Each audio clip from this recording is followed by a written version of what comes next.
থেকে সিজদায় যাওয়া এবং সিজদা থেকে ওঠা এই বিষয়টা আলোচনা। হ্যাঁ, রুকু থেকে যাওয়ার সময় আর ওঠার সময়, হ্যাঁ, রুকু থেকে উঠে সেজদায় যাওয়ার সময়, সেজদায় যাওয়ার সময় আগে হাত রাখতে হবে না হাঁটু রাখতে হবে? এই ক্ষেত্রে সহি হাদিস যেটি সেটি হচ্ছে আগে হাত রাখতে হবে, আগে হাত রাখতে হবে।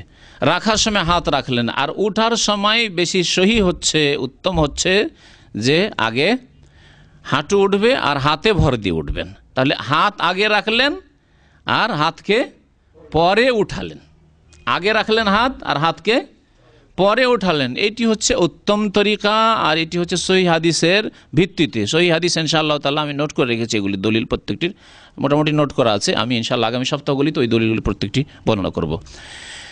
আরেকটি মত হচ্ছে যে আগে হাঁটু রাখা, যে প্রচলিত নামাজে আগে হাঁটু রাখা আর ওঠার সময় আগে হাত উঠিয়ে নেওয়া।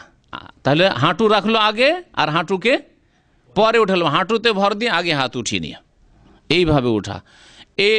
এর দলিল অধিকাংশ আইম্মায়ে কেরাম জয়ীফ বলেছেন। আর যদি শাইখ ইবনে বাজ যেমন বলেছেন যে যদি কেউ এমন হয় যে আমল করে তো করতে পারে, কিছু আলেমরা এটিকে হাসান পর্যন্ত বলেছেন।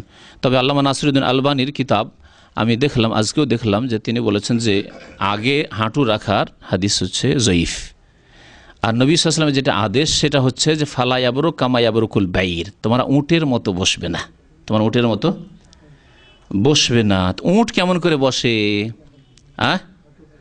আগে হাঁটু রাখে, উটের হাঁটু এইভাবে ধরতে হবে। উটের হাঁটু তার সামনের পায়ে আছে, সামনের পায়ে হাঁটু আছে, পিছনের পায়ে হাঁটু নেই, হাঁটু আছে সামনের পায়ে, তা হাঁটু পাড়ে তারপরে বসে। তোমরা হাঁটু পেড়ে বসিও না, এই ব্যাখ্যা করা হয়েছে এই হাদিসে ফালা ইয়াবরুক কামা ইয়াবরুকুল বাইর।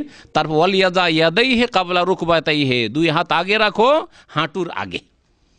যদি ইবনুল কাইয়িম রহমতুল্লাহ আলাইহি কোরআন সুন্নাহর আলেম হওয়া সত্ত্বেও তার তাহকিক, তার গবেষণা এর বিপরীত, সেই জন্য এই ক্ষেত্রে আমরা কঠোরতা অবলম্বন করি না। বেশ কিছু সালাফি আলেমগণ এদিকে গেছেন যে হাঁটু আগে রাখতে পারে বা রাখার কথাই তারা প্রাধান্য দিয়েছেন। কিন্তু অধিকাংশ আইম্মায়ে কেরাম যারা সহি হাদিস মোতাবেক নামাজ শিখিয়েছেন তারা আগে হাত রাখতে বলছেন আর পরে হাঁটু, আর উঠাবার সময় আগে হাঁটু ওঠান আর পরে হাত ওঠান। এটি আশা করি সহি। হ্যাঁ, ওটি একটা মশলা ইনশাআল্লাহ তাআলা ওই হাদিস উল্লেখ করে দেওয়া হবে। সেজদা করার সময় সেজদা করার সময় 7টি অঙ্গের উপর সেজদা করতে হবে। নবী সাল্লাল্লাহু আলাইহি ওয়াসাল্লাম বলেছেন ওমেরতু আন আসজুদা আলা সাবআতি আযম, আমাকে আদেশ করা হয়েছে 7টি অঙ্গের উপরে সেজদা করার জন্য। 7টি অঙ্গ জানাই আছে, হ্যাঁ, 2 হাত, হ্যাঁ, 2 পা আর 2 হাঁটু, 6টা হইল। আর হ্যাঁ, আগে আমাদের দেশের মানুষ নাকই বলে, হ্যাঁ, কপাল আর ওর সাথে নাক, হ্যাঁ, দুটোই লাগাইতে হবে। জি, দুটোই লাগাইতে হবে। জি, নামাজ সম্পর্কে হ্যাঁ,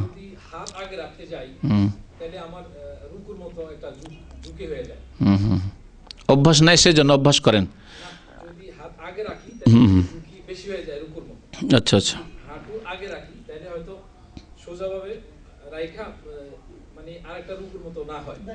না অসুবিধা নেই, হ্যাঁ, কোনো অসুবিধা নেই, তাতে কোনো অসুবিধা নেই।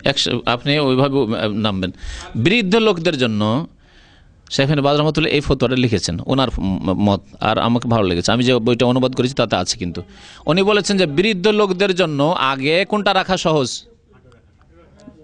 না, আগে হাত রাখা, আর হাতটা রেখে আস্তে করে নামলে। তো বৃদ্ধ লোকের জন্য হাতটা রাখা আগে সহজ, হ্যাঁ। আর যারা যুবক লোক তাদের হাঁটু রাখতে অসুবিধা নেই। বৃদ্ধ লোক যদি হাঁটু রাখতে যায় তো হয়তো পেট বড় আছে, আছাড় খেয়ে পড়ে যেতে পারে, হ্যাঁ, হাঁটুতে ব্যথা থাকতে পারে। তো হাতটা রেখে দিয়ে তারপরে হাঁটুটা বৃদ্ধ লোকদের জন্য। এই জন্য তিনি বলেছেন যে এই ক্ষেত্রে অসুবিধা নেই, উত্তম শুধু আগে হাত রাখা, বাকি যদি কারো কোনটা অসুবিধা হয় তো